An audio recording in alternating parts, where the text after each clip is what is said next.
I was in the kitchen cooking a pot of beans when my son, Patrick, walked into the house yelling on the phone.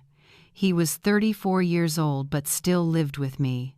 He claimed he stayed to take care of me, but I knew the truth: he couldn't afford to live on his own.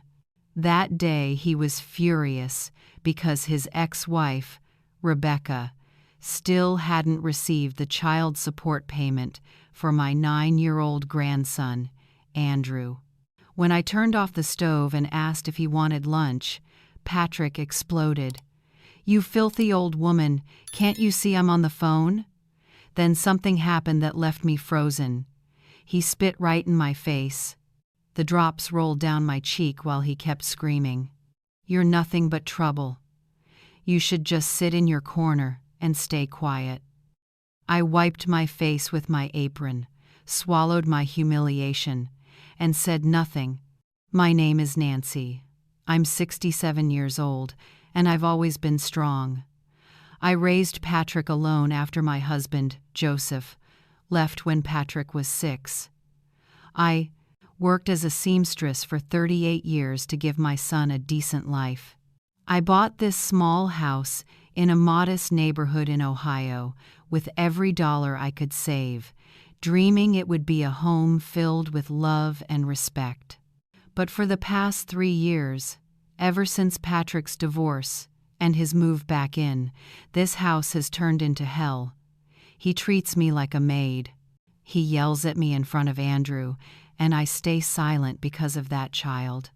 That afternoon, after Patrick left to run errands and Andrew stayed with me, I stood in the bathroom staring at my reflection, my face still wet from the insult. Something inside me stirred. Andrew hugged me and whispered, "Grandma, why does Dad keep yelling at you?" That innocent question cut through me like a knife. I realized Andrew was growing up thinking disrespecting women, especially older women, was normal. That night, after everyone went to bed, I sat alone in the kitchen with a cup of chamomile tea, finally seeing things clearly. Patrick wasn't here to help me. He was using me. The house was in my name. The bills were paid with my small pension, and I took care of Andrew whenever Patrick went job hunting. But what he didn't know was that I had more control over my life than he thought. And things were about to change. The next morning was gray, matching the heaviness inside me. Patrick woke up with his usual scowl and started complaining while I made coffee. "What kind of coffee is this? It's too strong. You can't do anything right anymore." He didn't even look at me, his eyes glued to his phone. Andrew ran into the kitchen wearing his wrinkled school uniform. When I bent down to fix his collar, he whispered, "Grandma, I dreamed we moved somewhere else and were happier." My heart tightened. A 9-year-old shouldn't feel the tension that filled this house. While they ate breakfast, I stood near the stove watching the same scene I saw every morning. Patrick scrolling on his phone, ignoring his son trying to talk about school. "Dad," my teacher said, "we're making a family tree." Andrew said excitedly, "Andrew, I'm busy." Patrick replied without even looking up. Andrew went silent, spoon frozen midair. My heart broke. Patrick had completely lost touch with what mattered most: his own child. After dropping Andrew off at school, I came home to find Patrick in my bedroom, rummaging through my drawers while talking on the phone. "Yeah, Carla, the house is in a great location," he said. "Old people always make things dramatic. Once she's in a nursing home, I'll finally get to remodel this place." He saw me standing there but didn't even flinch, continuing as if I were invisible. "This area's value is going up fast. In a few years, the place will be worth twice as much." That afternoon, sitting in the same chair where I'd spent decades sewing to support him, I realized it was time to stop being the silent victim of my own life.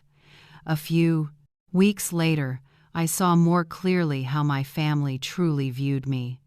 Patrick invited his sister, Linda, for dinner. I was happy, thinking we'd have a peaceful family meal. I cooked the honey-glazed chicken they both used to love as kids.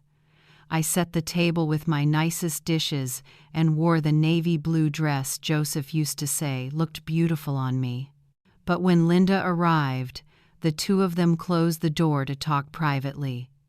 From the sink, I caught fragments of their conversation that made my blood run cold. "Patrick, I get it," Linda said with that familiar condescending tone. "Look at me, I've got my husband. I don't have to take care of Mom every day. You've done your part. She's lived her life. Now it's your turn to live yours." They laughed. Then Patrick said, "Sometimes I feel like I live in a museum.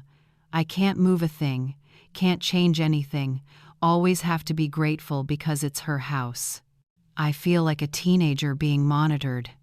"Exactly," Linda replied. "Besides, how long can she live anyway?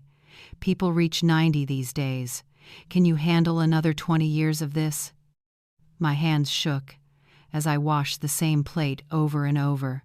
The two children I had raised with all my love were talking about me like I was a burden.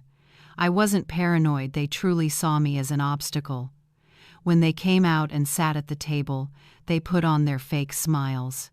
"Mom, the chicken smells amazing," Patrick said, forcing a grin. "No one makes chicken like you, Nancy," Linda added while holding Andrew. But I had already seen their real faces. In the days that followed, I noticed things I had ignored before. When Patrick brought friends home, he introduced me as if I were just someone renting a room. When Andrew asked me to tell him a story, Patrick interrupted. "Let Grandma rest, Andrew. She's too old to play with you." Since when did caring for my grandson become a burden? Since when did age mean I was unworthy of love? One morning, while hanging laundry outside, I overheard Patrick talking to our neighbor about nursing homes. "Mrs. Parker, the one up north is great. My cousin put his mother-in-law there, amazing care. We have to think about these things, can't be selfish with our parents." I couldn't hear the neighbor's reply, but I saw Patrick nod and smile. When I walked inside, he had just hung up and acted as if nothing had happened. "Mom, you should exercise more. Maybe join a senior yoga class?" His tone sounded caring, but I knew it was manipulation. That afternoon, while Patrick went to pick up Andrew, I decided to go through my important papers. It had been years since I'd checked them, assuming everything was fine. But when I opened the safe, my heart froze. Papers were shuffled, copies made, and new documents I didn't remember signing, including one granting Patrick access to my bank account in case of an emergency. I didn't remember signing it, but my signature was there. Sitting on the edge of the bed, I realized Patrick had been quietly setting things up to control my life. That night at dinner, I looked at them differently. Patrick ate while scrolling his phone. Andrew talked about his school day, and I forced a smile even though my mind was spinning. "Grandma, are you okay? You look sad," Andrew asked softly. "I'm fine, just a little tired," I said, stroking his dark hair. Patrick looked up briefly and said, "Mom, if you're tired, go see a doctor. At your age, anything can be serious." There was no concern in his voice, only a wish that I'd actually be sick so he could justify his plan. The next day, a Saturday, Patrick said he'd be out all day with friends. "Mom, watch Andrew for me, okay? You know I need to relax." It wasn't a request, it was a command. I nodded, like I always had, but something inside me had shifted. While he sang along to pop songs and put on makeup, I watched every move. He used expensive cosmetics. I didn't know how he could afford. He had new clothes every week. After he left and Andrew was watching cartoons, I checked my bank account. What I saw took my breath away. Patrick had been accessing my main account for 6 months, withdrawing small amounts regularly, $200 here, $300 there, each time with a reasonable excuse. "Mom, it's for Andrew's medicine. The washing machine broke. The car needs urgent maintenance." But together, those withdrawals added up to almost half my pension each month. Worse, he had started accessing the savings account I'd set aside for Andrew's college fund. That account held about $150,000, money I had saved from years of overtime. Patrick had withdrawn nearly $40,000 without asking me. I sat frozen in front of the computer, sick to my stomach, not just because of the money, but because of the betrayal, the disrespect, the deceit from someone who claimed to love me. Andrew ran into the room. "Grandma, can you make me a quesadilla?" His cheerful voice clashed with the bitterness in my heart. I picked him up, kissed his forehead, and made his favorite cheesy quesadillas with a light green salsa. As he ate happily, I made a decision that would change everything.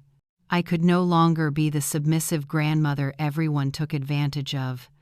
I was 67, but my mind was sharper than ever. It was time they learned what it felt like to lose someone who truly loved them. In the following days, I kept my usual routine, but inside I was completely different. Every morning I woke up with a determination I hadn't felt in years. When Patrick yelled, I simply nodded and went on with my chores. When he asked for money, I gave it without question. But every afternoon, when he was out and Andrew was at school, I quietly made important phone calls. First, I called my cousin in Texas and told him everything. He listened and said something I'll never forget. "Nancy, respect isn't something you beg for. If someone won't give it, they don't deserve it either." Then I called my lawyer, Mr. Thomas, who had helped me buy this house. I explained the documents I found, and he confirmed something that sent chills down my spine. Patrick had made me sign a broad power of attorney, giving him control over almost all my assets. If he could prove I was mentally unfit. "Mrs. Nancy," he said seriously, "this happens more often than you think. But you have every right to revoke it. You're completely competent."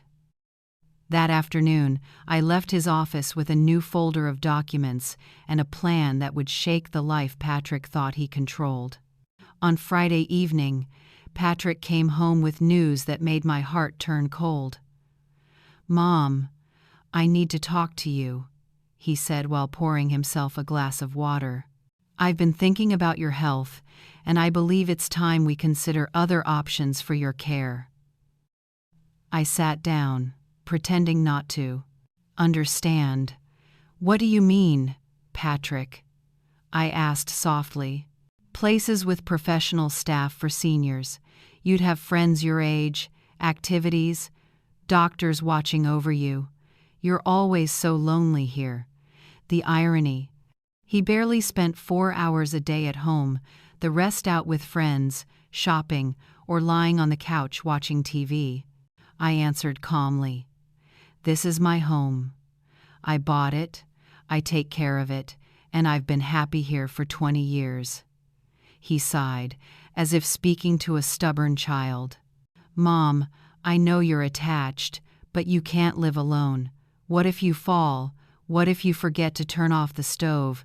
I just can't have peace of mind." His words sounded caring, but I knew my son. I knew when he was sincere and when he was performing. Then he added, "Selling the house would give us a big sum. I could manage it for you to make sure you're taken care of properly." That night, after tucking Andrew into bed, I lay awake connecting the dots. His stories about old people getting into accidents, his complaints about how expensive it was to keep a house, his casual mentions of nursing homes as luxury resorts. It had all been a calculated plan. On Monday morning, while Patrick was still asleep after a late night out, I left the house with my best purse and every important document. My first stop was the bank. I asked to see the manager. After I explained the unauthorized withdrawals, he immediately froze Patrick's access to all my accounts. "You have the right to protect your assets," he said. "Your son cannot withdraw from your grandson's account." I signed new forms, changed every password, and felt like I had just reclaimed my financial freedom. My second stop was Mr. Thomas's law office. I signed papers officially revoking Patrick's power of attorney. Not only that, we created a new will. In the old one, Patrick inherited everything. In the new one, all my assets were placed into a trust for Andrew, managed by an under-4 independent guardian until he turned 25. Patrick would not get a single dollar. "Mr. Thomas," I said firmly, "I want my grandson to have a decent future, not one controlled by someone who doesn't appreciate what they have." When I finished signing, I felt lighter than I had in years. But my plan was only beginning. That afternoon, Patrick thought I was napping as usual. Meanwhile, I contacted a discreet real estate agency. The appraisal shocked me. The property was worth over $2.8 million, far more than Patrick imagined. The area had indeed gone up in value, but I knew exactly what my home was worth. The agent said several buyers were ready to close within 3 weeks. "Are you sure, ma'am?" he asked nervously. "I'm 67, I replied. "I know exactly what I'm doing. My son wants the house but not me. Now he'll learn the difference." That week, I watched Patrick with new eyes. I saw him mocking older women on TV, snapping at Andrew, spending my money on luxury items, while complaining about the price of my medicine. "Mom, that $200 prescription is too expensive. Find something cheaper," he said while carrying a designer shopping bag. Midweek, Patrick brought home a surprise. He had scheduled a geriatric checkup for me. "Mom, at your age, you need regular exams." I went with him. But as soon as we entered the doctor's office, I realized this appointment wasn't normal. Patrick tried to portray me as forgetful, confused. The doctor asked odd questions, but I answered each one clearly. Patrick kept interrupting. "She forgets dates sometimes, misplaces her keys." It was obvious he was trying to create a false impression.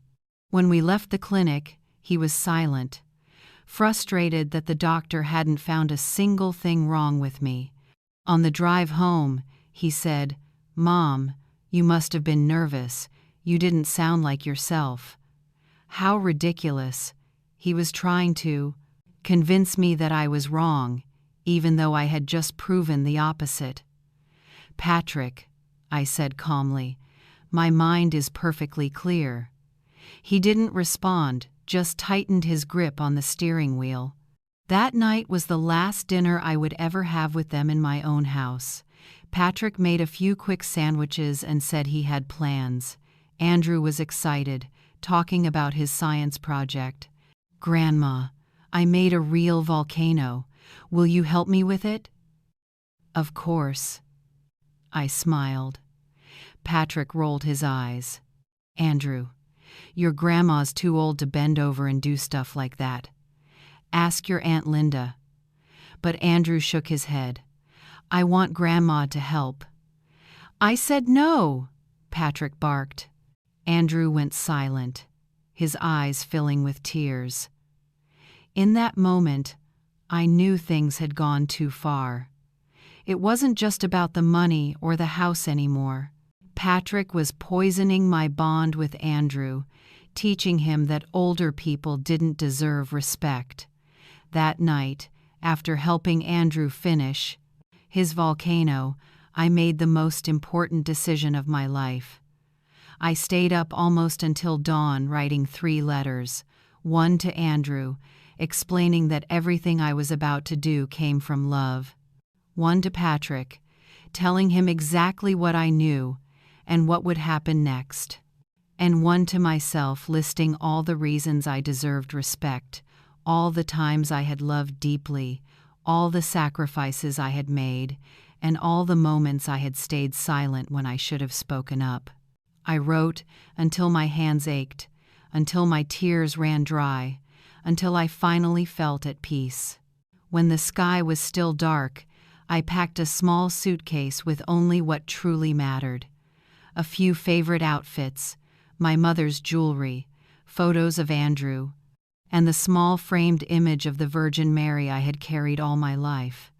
I placed the 3 letters on the kitchen table next to my house keys and a folder containing all the documents for the sale of the house. The sale would be finalized in 15 days. I also left Andrew's savings book with a note explaining that all the money belonged to him and that I had protected it from Patrick's quiet theft. When I closed the door behind me for the last time, I didn't feel sad. I felt free. For months, I had been treated like an old piece of furniture in my own home, something to be tolerated until they figured out how to get rid of it. Patrick wanted me gone so he could claim everything I built, so I decided to give him exactly what he wanted, my disappearance, but not the prize he expected. The taxi took me to the bus station, away from that house and from the years I had spent swallowing humiliation.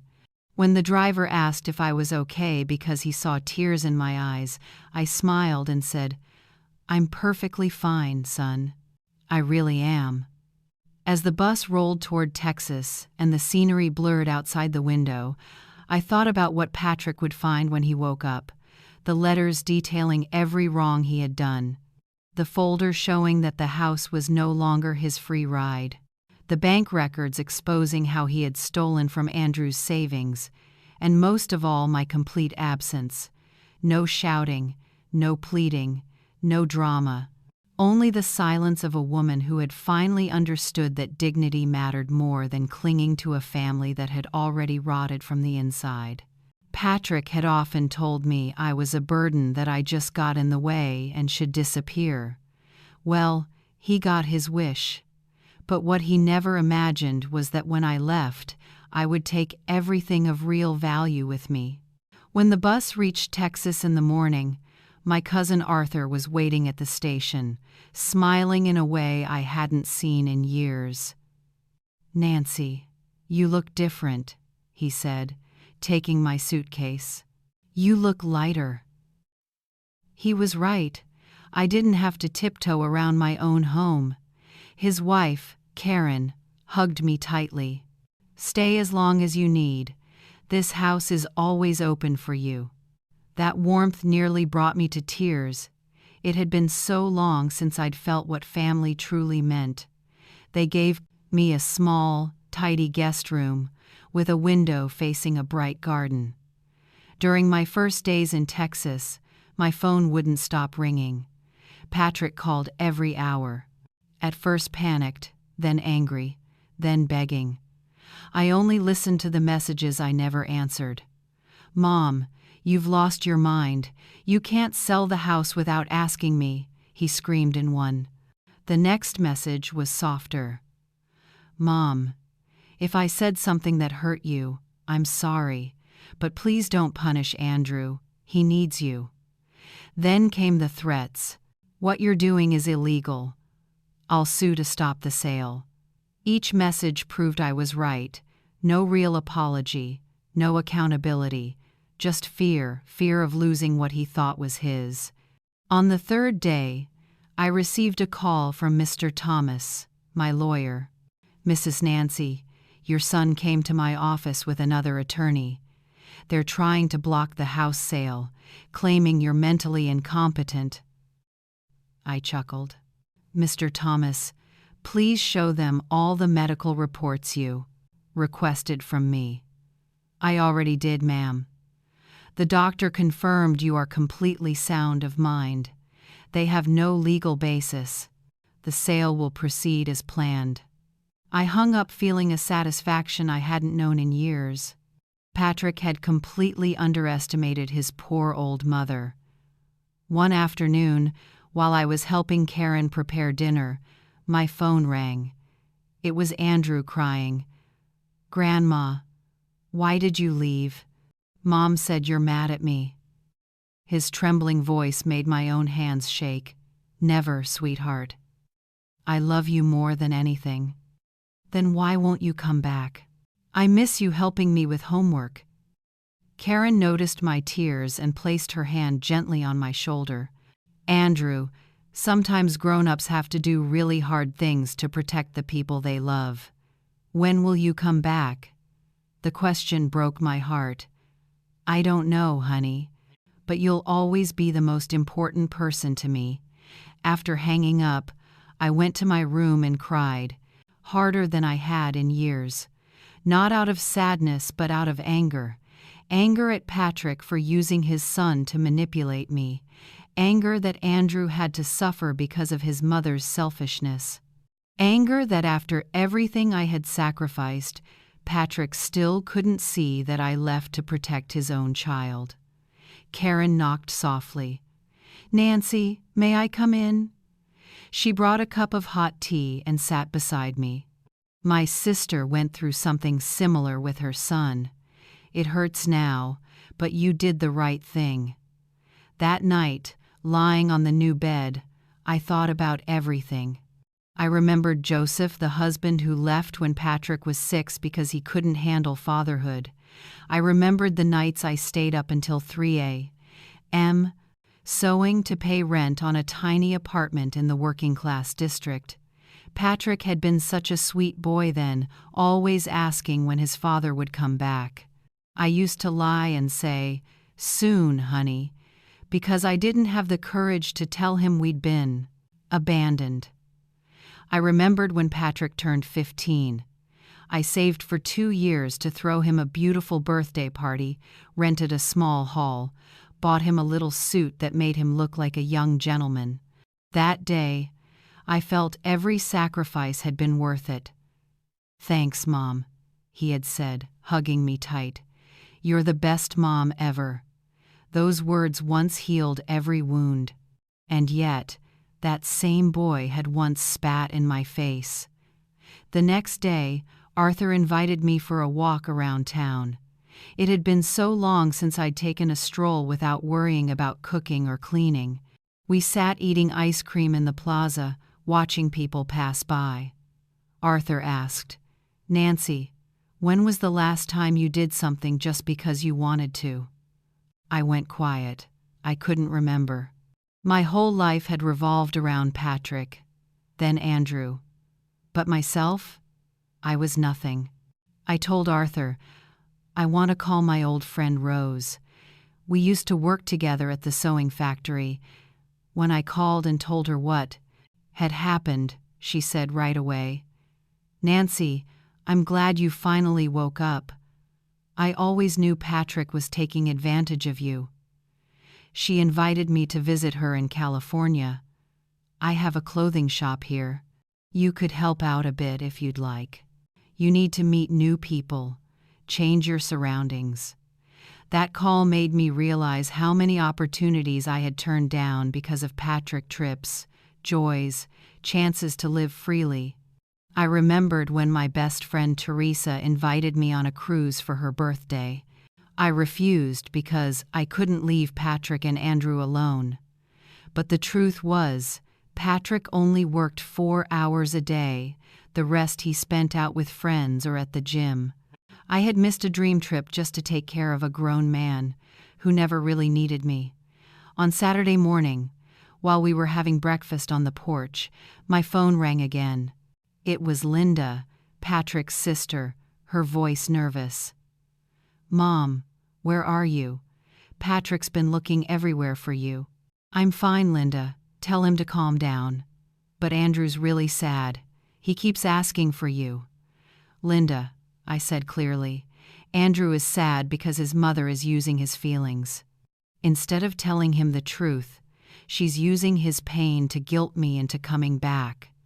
Linda went silent for a few seconds, then said, "Mom, Patrick's really panicking. He never thought you'd actually do this." "Of course not," I replied. "He never thought I'd stand up for myself. That's his biggest mistake." After hanging up, Arthur asked me a question that left me speechless. "Nancy, do you think Patrick doesn't realize he's hurting you, or does he know and just not care?" His words hit me hard. I had avoided that thought for years. I'd always made excuses for him: the divorce, the stress, raising a child alone. But that morning, I remembered every flash in his eyes when he saw me in pain and how he seemed to enjoy it. "Arthur," I finally said, "I think Patrick knows exactly what he's doing, and I think he likes it." Saying it out loud felt like lifting a weight I'd carried for decades. For years I'd told myself I was too sensitive, that I was overreacting. But the truth was simpler and crueler. My son had enjoyed humiliating me because it made him feel powerful, grown up, in control. The saddest part, I added, was that I had let him because I was afraid of losing his love. But now I realized that love had never really existed. That afternoon, I got a call from Mr. Thomas with news that lifted a burden off my heart. "Mrs. Nancy, the house sale is complete. The funds are in your new account. What should I do with the remaining items in the house?" "Everything there belongs to Patrick and Andrew," I replied. "I've already taken what truly matters to me. What about the furniture? Some pieces clearly belong to you. Leave them. Consider it my final gift." When I hung up, Arthur noticed me smiling. "Good news?" "The best. I no longer own a house in Ohio, and I've never felt freer in my life." That night, Karen made my favorite meal, spicy chicken with American-style red rice. While we ate, she told me about a friend named Elaine who had gone through something similar. Elaine had 3 children who treated her terribly until the day she disappeared and moved in with her sister in Florida. Her children panicked, searching for her everywhere, but when they finally found her, she already had a new job, new friends, and even a man courting her. "My kids used to say I was a burden," Elaine told them. "Now they can see what life is like without that burden." I couldn't help but laugh. "How did that end?" I asked. At first, they were furious. But after a few months, they got down on their knees and apologized. But Elaine chose her new life. On Sunday morning, while I was watering the backyard plants, my phone rang. It was an unfamiliar number. I answered. "Mrs. Nancy? This is Monica, Andrew's teacher." My heart tightened instantly. "How's my grandson?" "He's very sad. He keeps asking about you. He says you left because he did something wrong. His mother told him you were sick, but Andrew insists you're healthy and that you left because you were angry at him." Patrick's lies knew no limits. "Miss Monica," I said firmly, "Andrew didn't do anything wrong. I had to leave a very difficult situation, but it has nothing to do with him. Could you please write him a letter? He needs to hear that from you." That afternoon, I sat down to write the hardest letter of my life. I explained to Andrew in words a child could understand that sometimes adults have to make difficult choices, that I loved him more than anything in the world, but I needed to be in a place where I was treated with respect. I told him that when he was older, he would understand, and that none of it was his fault. The next day, Mr. Thomas, my lawyer, called with surprising news. "Mrs. Nancy, your son Patrick is trying to locate you. He even hired a private investigator." The news made me uneasy. "Is that legal?" I asked. "He can look, but you're a competent adult. You're not obligated to reveal your location or meet with anyone you don't wish to see. That afternoon, I told Arthur about my worries. Nancy, if you want to feel safer, stay here as long as you need, he said. This city is big, and you haven't done anything wrong. You just left your own home. During those weeks in Texas, I started rediscovering who I was. No longer the mother who endured everything. I woke up when I wanted to, not when someone else needed me. I read the entire newspaper at breakfast instead of rushing through it while preparing lunch. In the afternoons, I walked through the city, visited museums, sat in cafes, sipping cappuccinos, and watched people pass by. It was strange to realize how many joys I had lost just to please a son who never appreciated them. One morning, while I was sitting in the garden enjoying the sunlight, Karen sat beside me with a serious look. Nancy, I need to tell you something. Yesterday, a young woman came asking about you. She said she was conducting market research, but I'm pretty sure she was someone Patrick hired. My heart began to race. What did you tell her? I said I'd never heard of anyone named Nancy Harris, but I think it's time you decide, are you going to keep hiding forever, or face things? Karen was right. I'd been running for weeks, but I couldn't run forever. That night, I called my old friend Rose in California and accepted her job offer. Rose, is your invitation still open? Of course. When can you come? Next week. California was farther from all the chaos, and I'd have work to keep me independent. I wasn't planning to live off the house sale. I wanted to save that money for Andrew's future. I wanted to prove to myself and to Patrick that at 67, I could still start over. Before leaving Texas, I decided to do what I had avoided for so long, call Patrick directly. I called early in the morning, knowing he'd be home. Mom, is that you? His voice was frantic. Yes, Patrick, it's me. Thank God, where are you? Are you okay? I'll come get you right now. Patrick, I'm not going to tell you where I am, and I'm not coming back. Mom, what are you talking about? This is ridiculous. We're family. Family doesn't treat each other the way you treated me. You stole money. You planned to send me to a nursing home. You humiliated me in front of my grandson. Mom, I never... Don't interrupt me. You're going to listen. My voice was calm and steady. I sold the house because I found out you were stealing from Andrew's account. I changed my will because I discovered you were planning to take my assets. I left because you spat in my face and called me a filthy old woman. Do you need me to remind you of anything else? There was a long silence on the other end.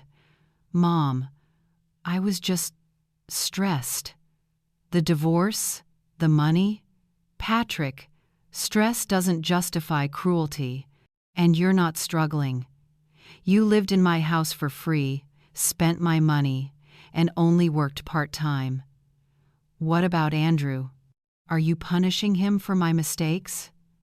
That familiar question, the same emotional trick. Patrick, I'm not punishing Andrew. I'm teaching him that actions have consequences. When you hurt the people who love you, you can lose them forever.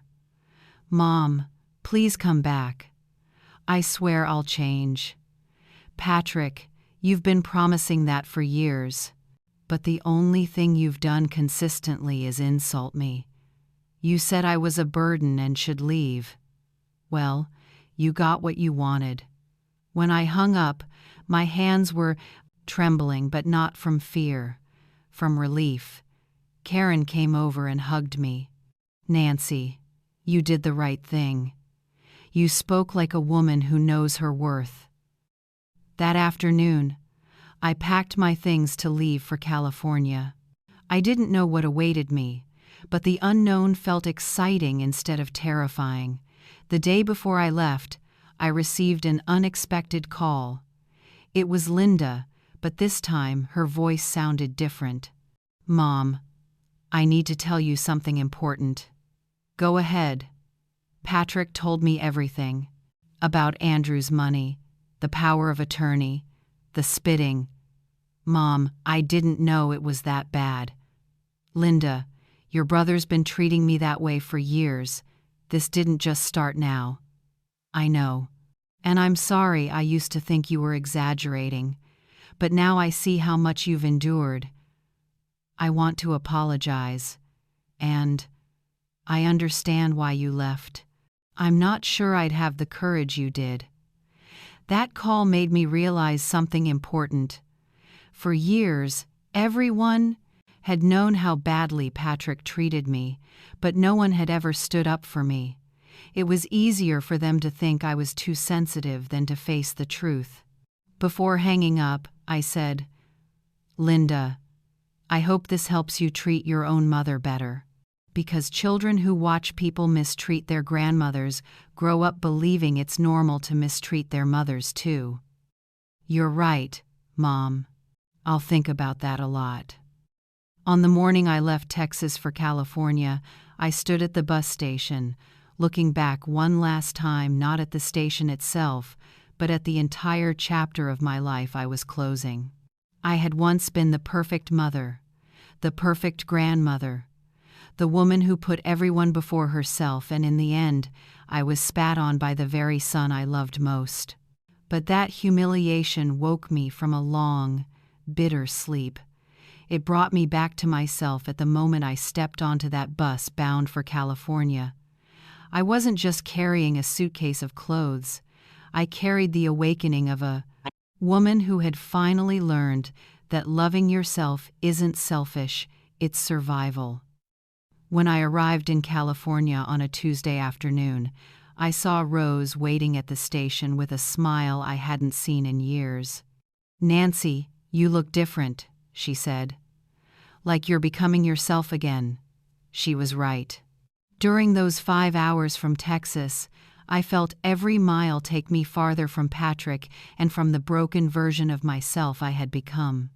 Rose took me to her house in a quiet, tree-filled neighborhood that reminded me of the old America, when neighbors knew each other and problems were solved with kindness, not shouting.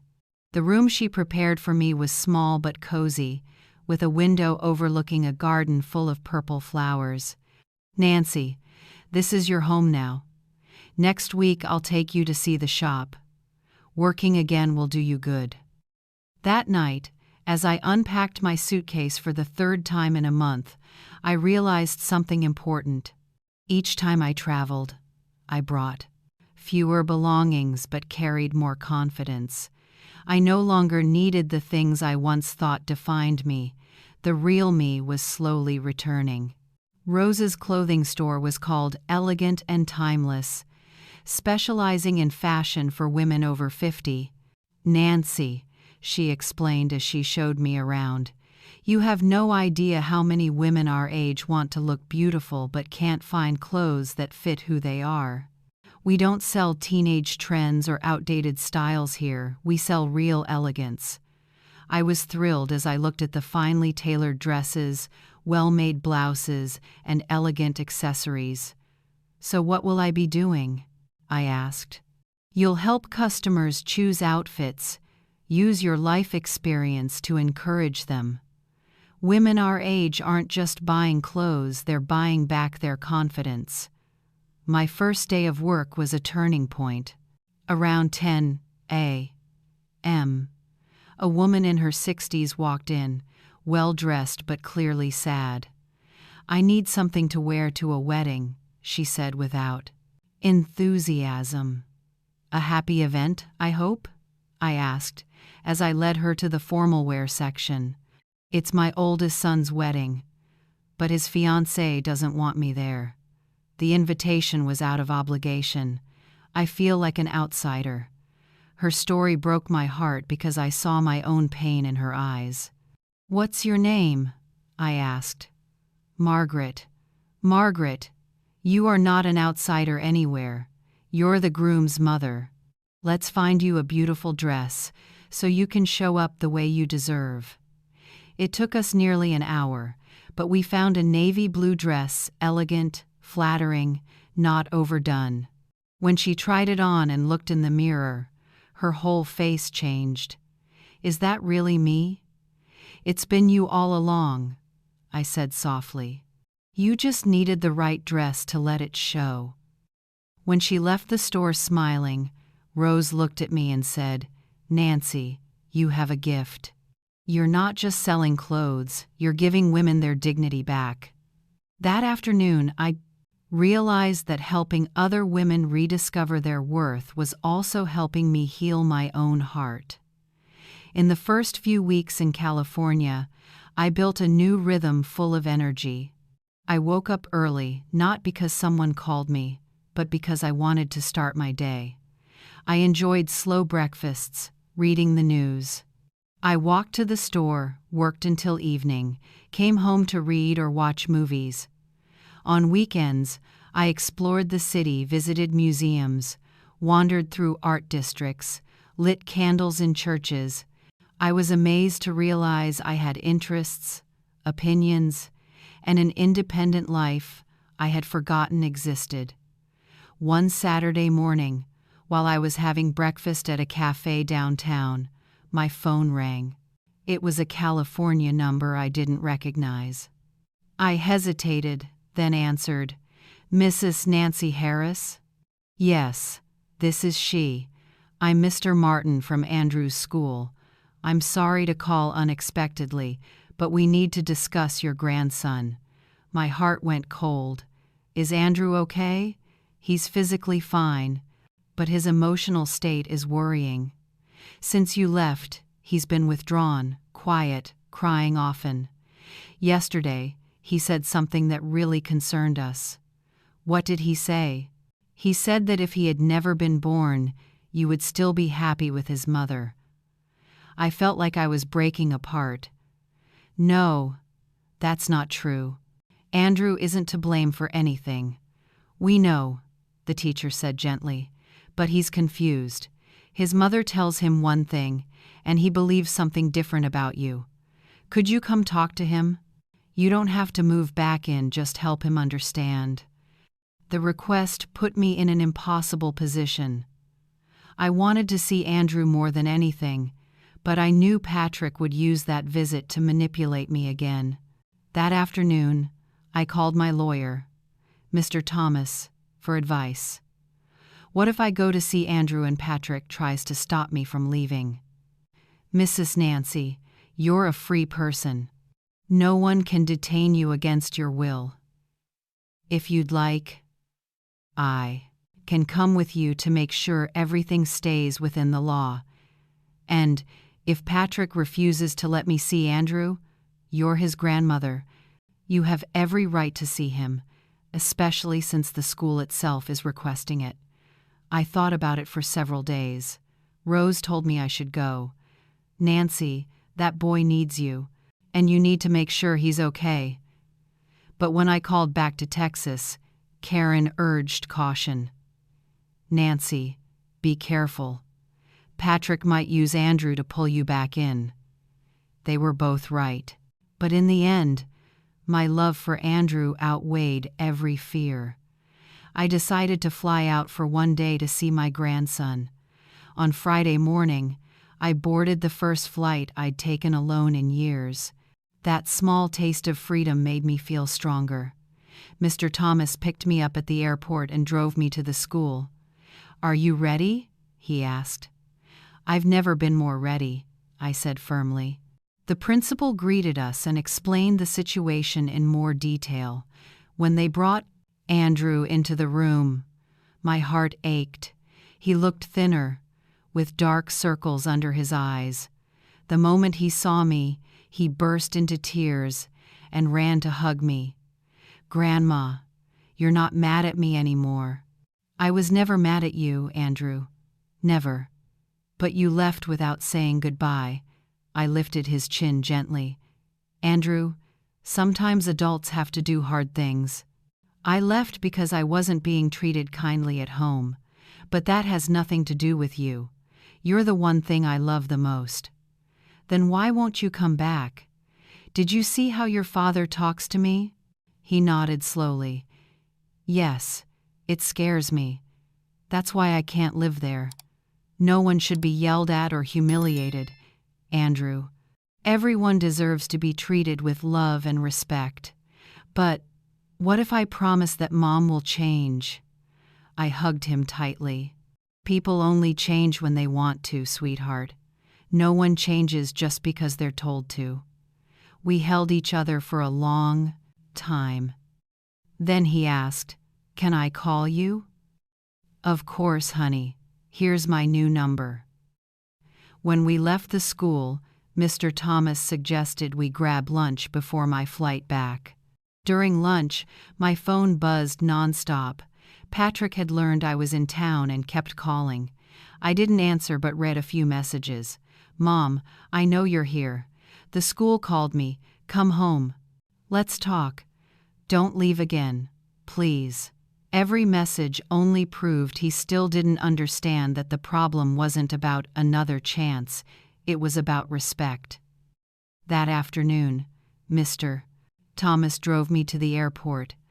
I felt proud of myself for doing the right thing, going for Andrew, explaining everything to him, and leaving without getting pulled back. But Patrick wasn't ready to give up. As I approached the boarding gate, I saw him. Patrick stood there, his hand gripping Andrew's. The boy ran toward me, tears streaming down his face. "Grandma, please don't go." Patrick followed, eyes red, playing the perfect emotional scene for a public place like an airport. "Mom, please. Andrew needs you. I need you too." "Patrick," I said calmly but firmly, "this is an airport. I'm not going to make a scene. People are watching. Then come home.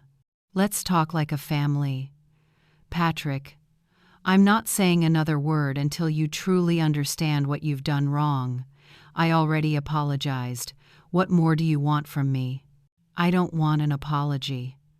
I want real change." "How can I change if you won't give me a chance?" The same old circle. The same manipulation, years in the making. "Patrick, for 3 years I gave you a chance every single day. When you shouted at me, and I acted like nothing happened. When you disrespected me, and I stayed silent. When you borrowed money knowing you'd never pay it back. You've used up every chance you had." Andrew looked between us, visibly worried but not fully understanding. "Look at what you're doing to Andrew," Patrick said, trying one last tactic. "Look at what you've done all these years," I replied. "You've dragged him into adult conflicts. You're using him to manipulate me right here, right now." Patrick froze. Andrew tugged at my sleeve. "Grandma, can I go with you?" That small question broke my heart. My grandson was seeking stability his mother couldn't provide. "Andrew, my love." I knelt down to his level. "You need to stay with your mom, that's your home. But I promise, whenever you need me, I'll always be here. Do you believe me?" "I do." I hugged him tightly. "Be good, study hard. And remember, Grandma loves you more than anything." When I stood up, Patrick's face was red with anger. "This isn't over, Nancy." "You're right," I said with a calm smile. "It's not over, and it'll only get worse if you refuse to learn the lesson." On the flight back to the Taxo, California, I thought about everything. Seeing Andrew made me even more certain I had done the right thing. The boy needed to know there are adults in this world who value self-respect, who won't tolerate mistreatment, and who make hard decisions when necessary. If I went back and became that submissive grandmother again, I'd be teaching him that love means enduring humiliation. I wanted him to learn that loving yourself is just as important as loving others. When I returned to Rose's home, she was waiting with a warm dinner. How did it go? Hard, but necessary. I saw Andrew. I made sure he knew it wasn't his fault, and I realized Patrick hasn't changed. And you? How do you feel? Relieved. That night I slept deeply, knowing I had done the right thing for Andrew and for myself. The next morning, I finally did something I had postponed for too long. I called my old friends. The first was Emily from Ohio. When she heard my story, she sighed. "Nancy, you're so brave. I've been putting up with my son's disrespect for years. I don't know why I'm so afraid of being alone." "Emily," I said softly, "being alone isn't the worst thing. The worst is living with people who don't value you." I told her about my work at the shop, the independence I'd found, the peace I was finally feeling. "You've really made me think, Nancy," she said. On Monday morning, a new customer came into the store, someone I'll never forget. She was around 70, elegant but with sadness in her eyes. "I'm looking for clothes to wear at a nursing home," she said tiredly. "My son says I can't live alone anymore." Her words sent chills down my spine because they reminded me of myself just months before. "Do you really want to go there?" "Of course not, but he says it's what's best for me." "And what do you think?" "I think he wants my house." We talked all morning. Her name was Margaret. Her story mirrored mind control, manipulation, and deceit disguised as care. "Margaret," I said, "you're fully capable. You have money, so why do what he wants instead of what you want?" She fell silent. When she left, she didn't buy nursing home clothes, she bought a beautiful dress to think things over. That afternoon, Rose said something that stunned me. "Nancy, I want you to be my partner. Let's expand the shop. You're better at this than anyone I've ever worked with." I was so moved I could barely speak. "Partner? Me? Yes. You have something money can't buy: experience, empathy, and the power to make other women see their worth." That night I stayed up thinking.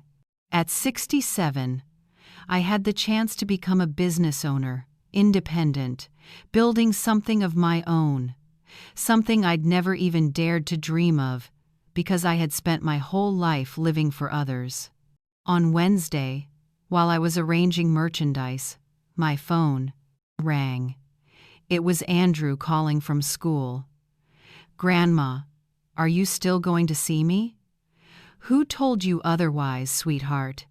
Mom said, "Because you don't want to come home, you don't want me either." I gripped the phone tightly.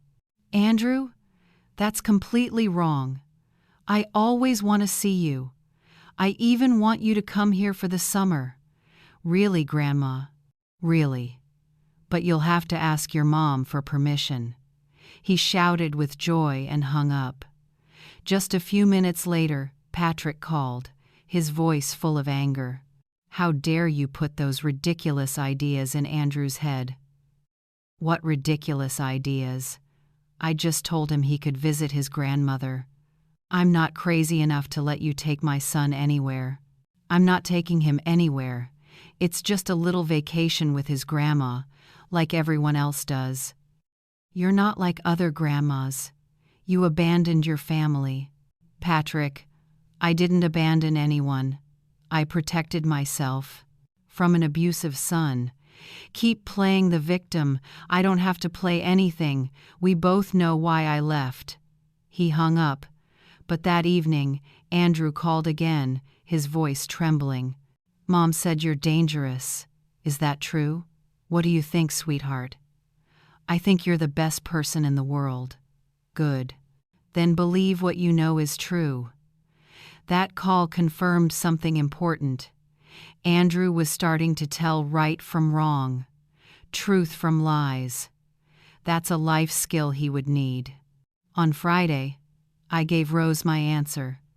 I agreed to become her partner. We signed the paperwork, and from that day on, I was officially co-owner of Elegant and Timeless. My name appeared on the business documents not as a dependent, but as a builder. That night, Rose handed me a small box containing my new business cards. Nancy Harris, image consultant and co-founder. Seeing my name printed like that brought tears of joy to my eyes. From then on, I worked with all my heart. Every client I helped was a chance to prove that mature women still hold tremendous value. One afternoon, a woman told me her family was forcing her to sell her house and move in with her daughter, who didn't truly care for her. "Do you actually want to sell it?" I asked. "No. It's the place I love most. But they say it's for the best. And who do you think has the right to decide what's best for you?" My question left her speechless. That weekend, I received a call that moved me to tears. It was Margaret. "Nancy," I told my son, "I'm not going anywhere. I'm staying in my own home. He's angry, but he can't force me. And you know what? I feel lighter, free. Because of our talk." I ended the call with pride swelling in my chest. The pain I once endured had turned into strength I could share with others. That evening, while having dinner with Rose, I looked back at the past 3 months. 3 months ago, I was a woman crushed inside her own home. Now, I was a businesswoman with new friends, new goals, and most importantly, a newfound respect for myself. "Rose," I said, "I think I've found my true purpose, helping women like me rediscover their worth." Rose smiled. "I believe you. And I think this is just the beginning." 3 months after becoming co-owner of Elegant and Timeless, I received a call that changed everything. My attorney, Mr. Ramirez, spoke with more seriousness than usual. "Mrs. Harris, Patrick just filed a lawsuit trying to overturn the sale of your house." My heart raced. "Does he even have the right to do that?" "He claims you were unduly influenced when you signed the papers, but there's no legal basis. However, there's something more serious. Patrick lost his job 2 weeks ago and is in a financial crisis. The lawsuit is just an act of desperation." The news surprised me, but it didn't hurt the way I thought it would. What I felt was a strange mix of pity, confirmation that leaving had been the right choice. That afternoon, while helping a new client, my phone buzzed repeatedly. An unknown number. I answered, and a voice made my blood run cold. "Mrs. Harris." "Yes, who's speaking?" "This is Lisa. I'm sorry to bother you, but I need to meet with you right away." "Why? Is something wrong with Andrew?" "No, but in a way, yes. It's hard to explain. Can we talk in person? I'm in California." "You're here?" "I came to see you. You need to know the truth about Patrick and Andrew." That afternoon, we met at a quiet cafe downtown. Lisa sat down, looking tired and serious. "Mrs. Nancy, what I'm about to tell you isn't easy to hear." "Go on, Lisa. Nothing can surprise me anymore. Patrick is completely broke. He lost his job because he kept showing up late. He spent all his savings on useless things and now owes 3 months of rent." I sighed. I had suspected it, but hearing it from someone else still made my chest tighten. "And Andrew, that's the real concern," Lisa continued. "Patrick's been telling everyone that you abandoned the family out of selfishness, that you don't love your grandson anymore. Andrew hears two different stories, one from Patrick, one from his calls with you. He's confused. Lisa held back tears. Last week I visited. Andrew was doing homework alone while Patrick argued with the landlord. The boy asked me if you stopped loving him because he's a burden. My eyes burned. What did you tell him? I told him the truth, that you love him more than anything, but you left because Patrick treated you terribly. Do you know what he said? What? He said he knows. He said he always felt sad when Patrick yelled at you, but he didn't know what to do.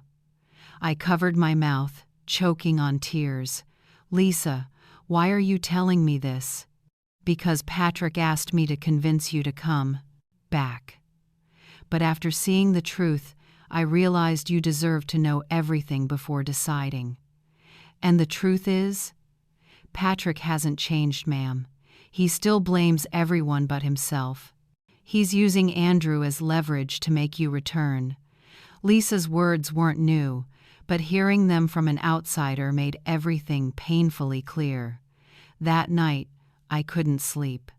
Rose noticed my unease and sat beside me. Nancy, what are you going to do? I don't know. I can't go back to living with Patrick.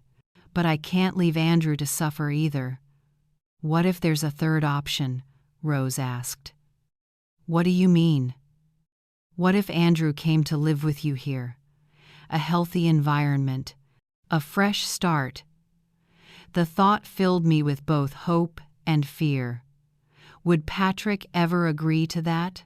If he's broke and can't care for Andrew, you might be his only reasonable choice. The next day, I called Attorney Ramirez. If Patrick can't provide for Andrew, could I apply for temporary custody? Yes, he said. If you can prove that his current environment harms his emotional well-being, the court may grant you temporary custody. Patrick can contest it, but if you're stable and he's not, you stand a strong chance. A spark of hope began to take shape inside me. That afternoon, Patrick called. His voice was trembling, weak, different. Mom, I need to talk. I'm listening. I'm in serious trouble. They're about to evict me. I have no money. I don't know what to do with Andrew. And why are you calling me? I asked slowly. I thought I was just a useless old woman you wanted gone. Mom, I'm sorry. You treated me horribly for years. You took my money. You tried to take my house. You humiliated me in front of my own grandson. Silence on the other end. Mom, I don't even know how to apologize enough. Apologies aren't words. They're actions. Mom, I've thought a lot. I know I've been a terrible son. I was jealous because my life was falling apart. I blamed you to make myself feel less like a failure. Patrick's voice wasn't manipulative, it was genuine. What do you want from me? I asked, though I already knew. I want you to help Andrew. He's not at fault. Could you let him live with you for a while? I can't take care of him anymore. I closed my eyes, tears falling not for Patrick, but for the thought that Andrew might finally have a real home. Patrick, if I do this, I need 3 things, I said firmly. First, this doesn't erase your mistakes. Second, if Andrew comes to live with me, he follows my rules, not yours. Third, you must truly change, not promise, and then forget. I understand, and I agree. Are you sure? Andrew isn't a possession to hand off. Are you agreeing because you love him, or because you want to ease your burden? Because I love him, Patrick said quietly, for once without arguing. And because I know he'll be safer with you than with me.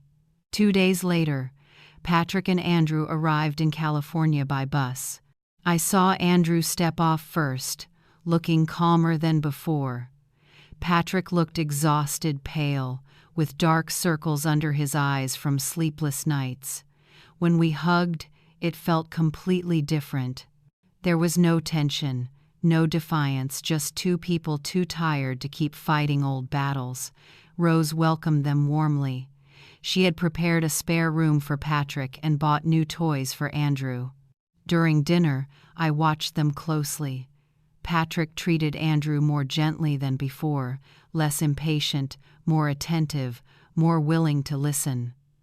"Grandma," Andrew asked, "can I really live with you?" "Do you want to, sweetheart?" "Yes, but I worry about Dad being alone." Patrick gave a sad smile. "Andrew, I'll be fine.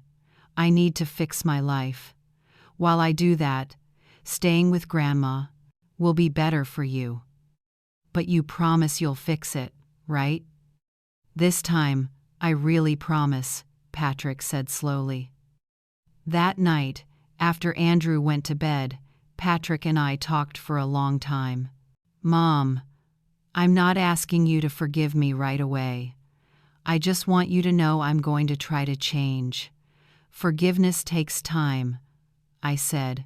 "What are you planning to do?" "I've applied for a few jobs, and I'm going to see a therapist.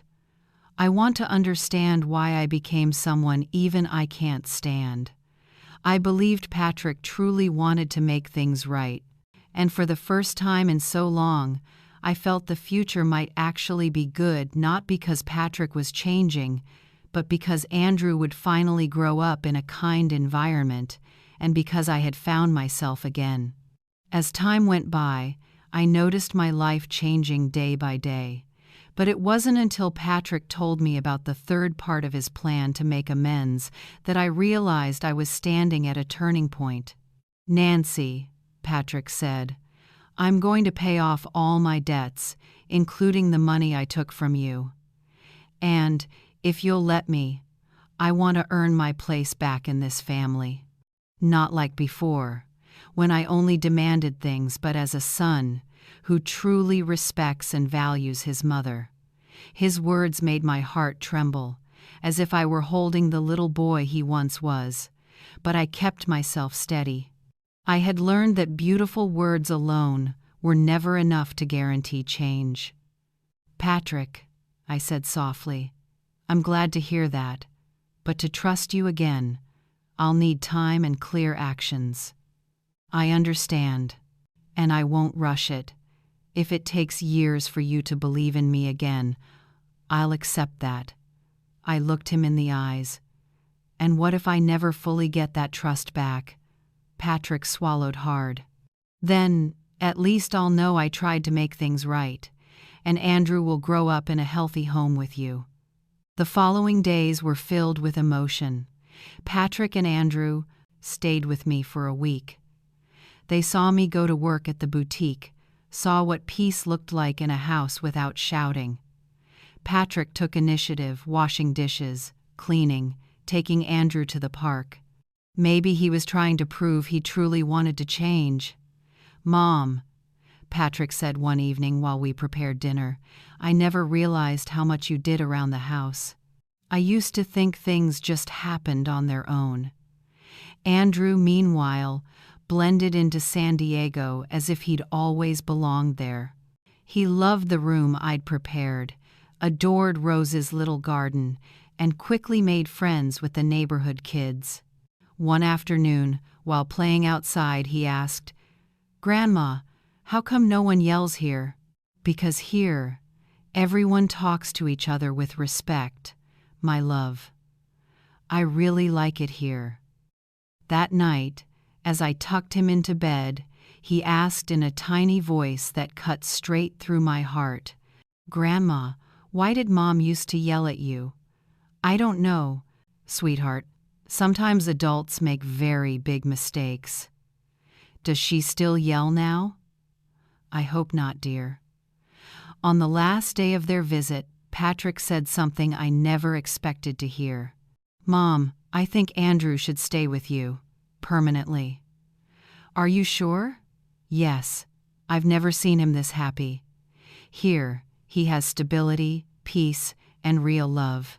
I'm learning how to be a father again, but Andrew, he can't wait for me to figure it out. What will you do? I'm going back to Los Angeles to find a job, get my life together, and keep going to therapy. When I truly change, when I become someone Andrew can be proud of, then we can talk again. That afternoon, we filled out the paperwork for Andrew to stay with me. Patrick signed everything without hesitation, no tears, no drama, no control. "Mom," he said as he signed, "thank you for saving my son from my mistakes." "Patrick," I replied, "I didn't save Andrew from you. I just gave him a chance to grow up in a stable environment." "There's a big difference." Patrick lowered his head. "As always, you're right." When he boarded the bus back to Los Angeles, we both cried, but our tears were different. Mine were of hope. His were of determination. The first months with Andrew were wonderful. I enrolled him in a good school near the boutique so I could pick him up every afternoon. We did homework together, cooked, watched movies, walked in the park. On weekends, we explored the city, visited museums, and went to events with Rose. It was the kind of family life I had always dreamed of, but never experienced when Patrick was young because I had been working non-stop. Patrick kept his word. He called every week with updates. He got a job at a medical clinic, attended therapy regularly, and moved into a small but tidy apartment. Most importantly, he no longer called to complain or demand anything. He asked about me, about Andrew, and shared positive news. "Mom," Patrick said one day, "therapy helped me realize how unfairly I was angry with you all those years. I blamed you for my failed marriage, for money problems, for everything bad in my life. And now I know you were the only one who ever stood by me. I confused unconditional love with an obligation to tolerate me. Those words healed wounds I had carried for years. They didn't erase the pain, but they gave me hope for a better future between us." 6 months later, Patrick came to visit on his birthday. The man who stepped off that bus was a completely different Patrick, healthier, lighter, neatly dressed, with calm eyes. Andrew hugged his father tightly. "Dad, you look great." "That's because I'm happy to see you, sweetheart." During the visit, Patrick behaved like the son I had always wished for, helping around the house, playing with Andrew, talking to me without judgment or complaints. One night, after putting Andrew to bed, he sat beside me. "Mom," he said, "I want to apologize, truly apologize for everything." "Patrick, let me finish. I disrespected you, took your money, humiliated you, treated you like a maid. I once planned to take your house and put you in a nursing home. There's no excuse for any of that. So why apologize now? Because now I understand what I did. Therapy made me see that it wasn't just rudeness, it was abuse. I need you to know I take full responsibility.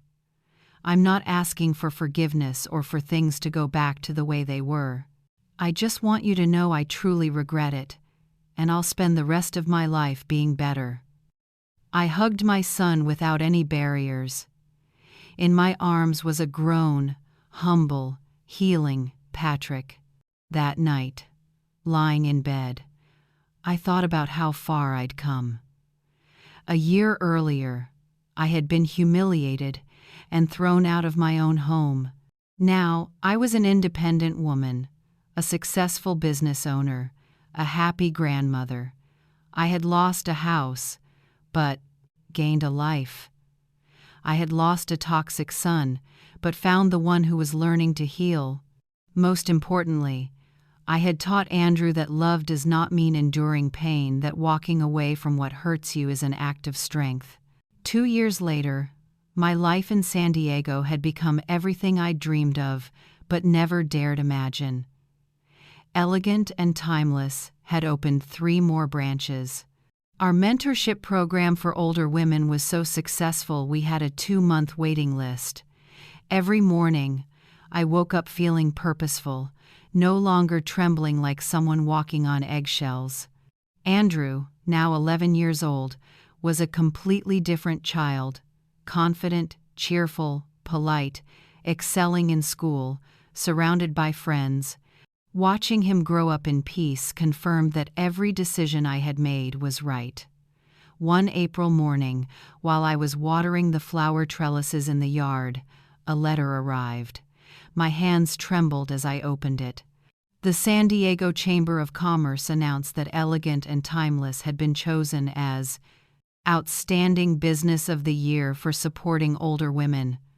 I screamed for Rose. "We have to celebrate, Nancy. This is huge."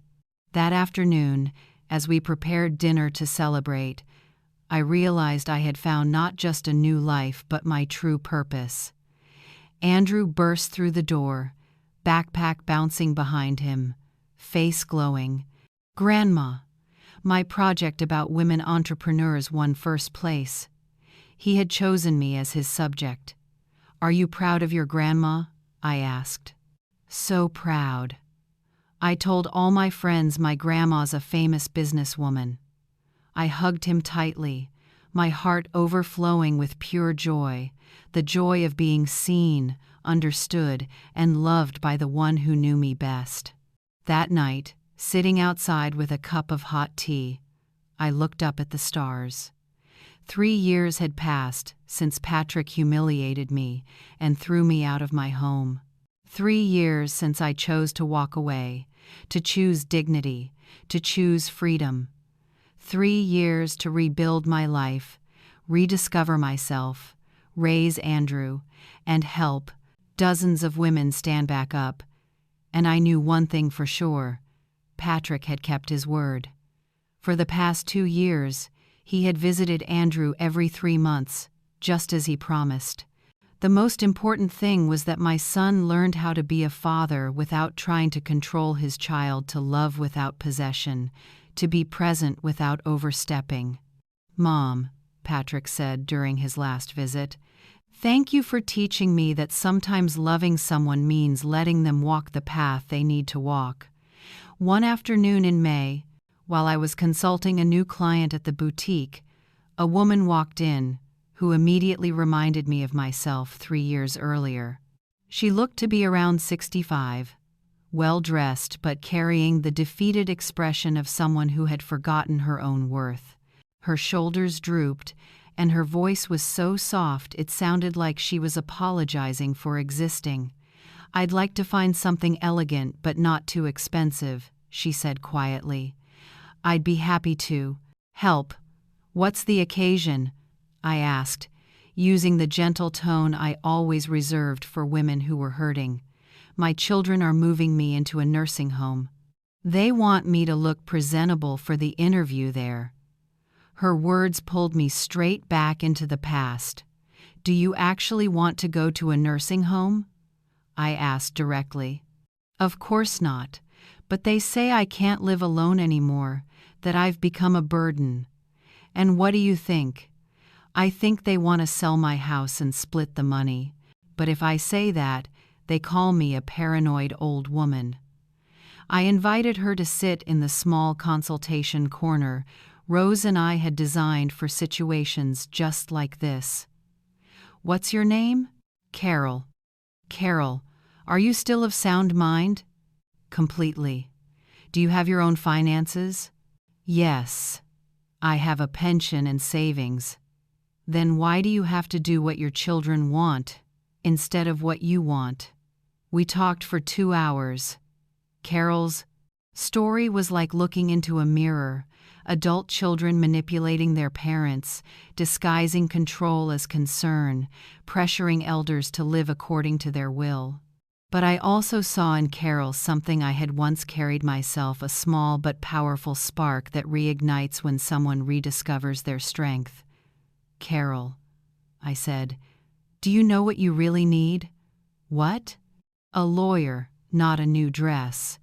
I gave her the number of Attorney Miller, who now specialized in elder financial abuse cases. "And Carol, one more thing. You're not crazy, not paranoid, and certainly not a burden. You're a smart woman being taken advantage of by the people who should be protecting you." 2 weeks later, Carol came back to the boutique, completely transformed. She walked with her head held high, her voice clear, her eyes shining. "Nancy, I have to tell you what happened. I took your advice and hired a lawyer. Turns out my kids had met with a real estate agent behind my back to appraise my house." "What did you do?" "I told them I knew everything. I changed my will, and if they kept pushing me, they wouldn't get a single cent." "How did they react?" "First they got angry, then said I was sick, then begged me to reconsider. But I stood firm. In the end, they had to accept that I'll live in my own home for as long as I choose." Stories like Carol's became more common in my new life. Through the boutique, I met countless older women suffering from subtle emotional or financial abuse by their children. I realized it happened far more often than people were willing to admit. So Rose and I decided to expand our business model. Beyond selling clothes, we began hosting self-esteem workshops, seminars on elder rights, and support groups for women every Tuesday evening. We called this program Women with Purpose, and it became a refuge for those who needed to reclaim their self-worth after years of mistreatment. One afternoon in June, as I was leading a group session, a young woman walked in. She was about 35, well-dressed but visibly anxious. She sat quietly at the back, taking notes without saying a word. After the session ended, she approached me, tears filling her eyes. "Miss Nancy, may I talk to you privately?" I nodded and led her to my office. She broke down crying. I think I'm the kind of daughter you just talked about. I think I've been treating my mother badly without realizing it." Her name was Anna, and her story mirrored Patrick's from 3 years ago. "My mom's been living with me since my dad died 2 years ago.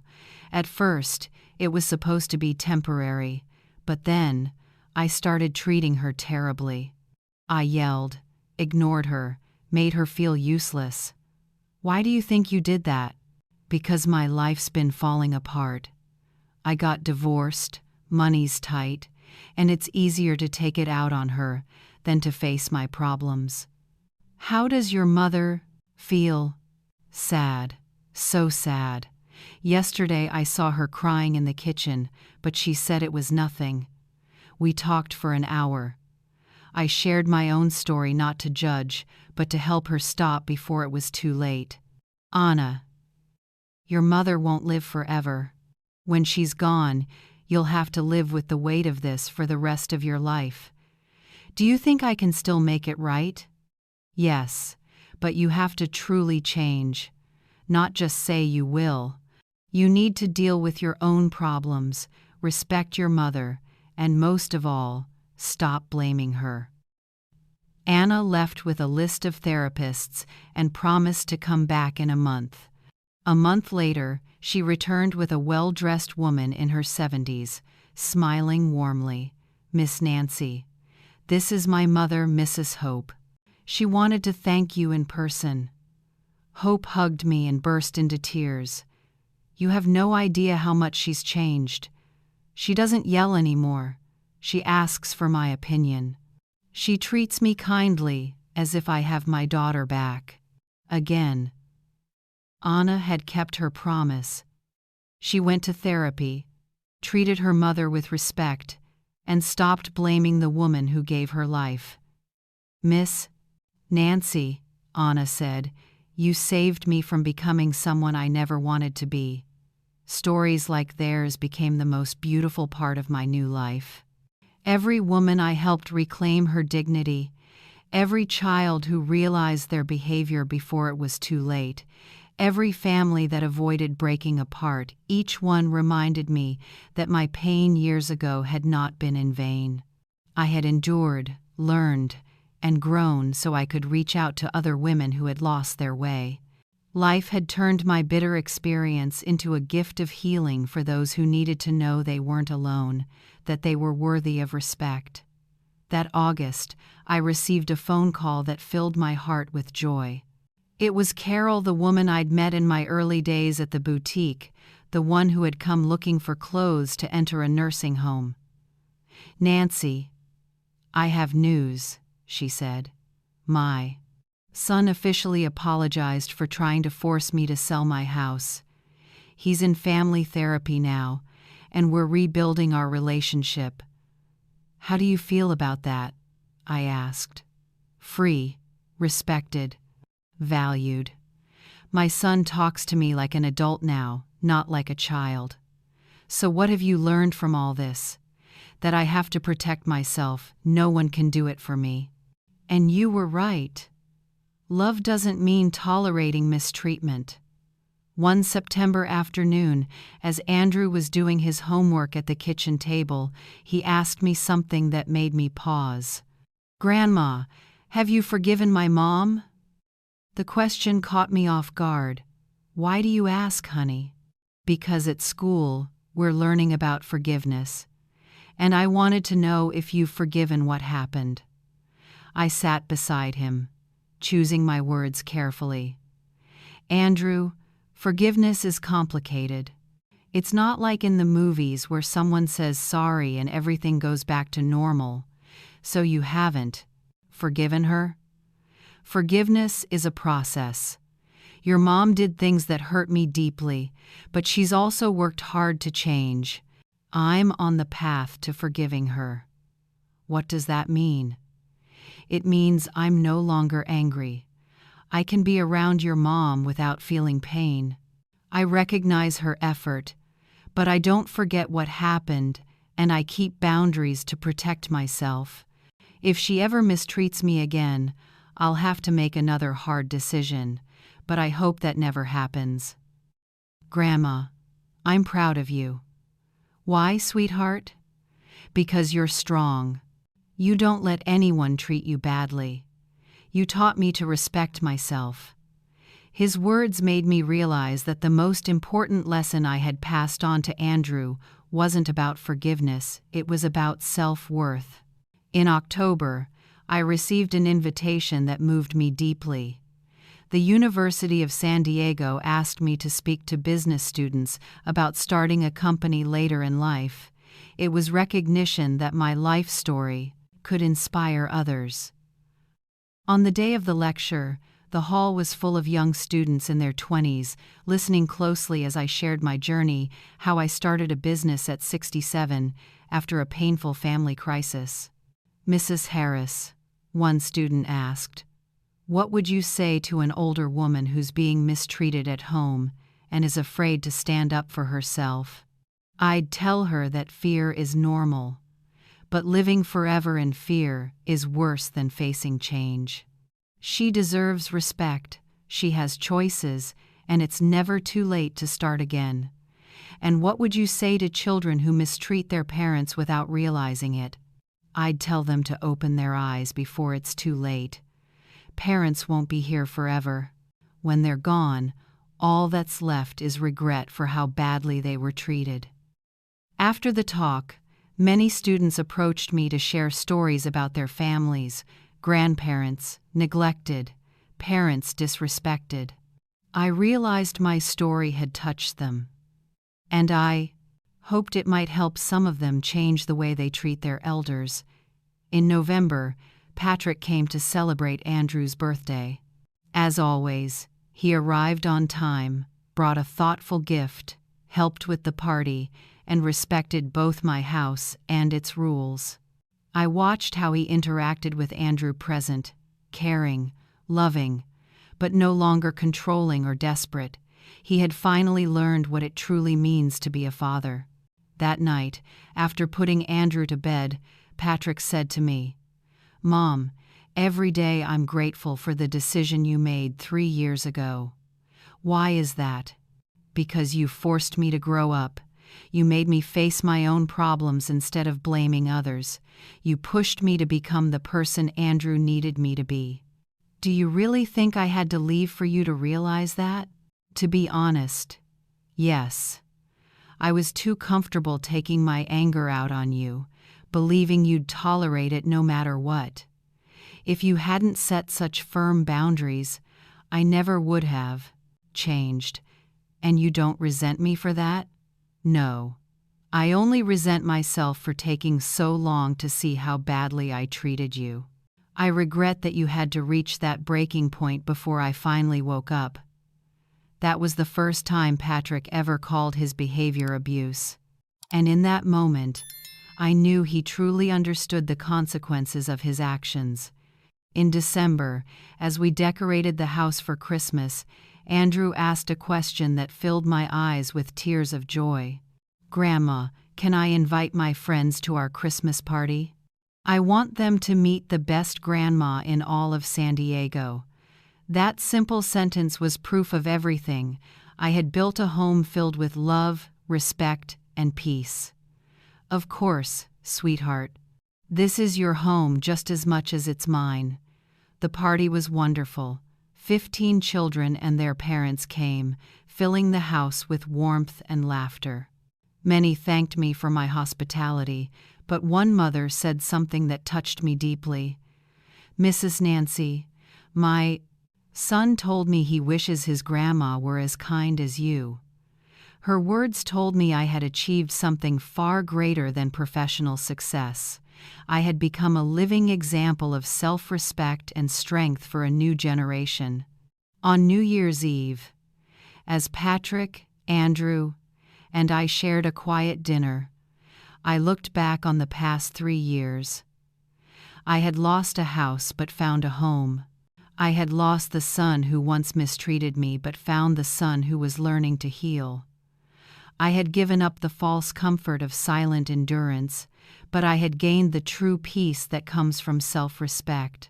And above all, I had learned one essential truth. It's never too late to start over, to stand up for yourself, to demand the respect you deserve. If you're in a difficult situation with your family, I hope my story gives you the strength to look at everything with kindness toward yourself.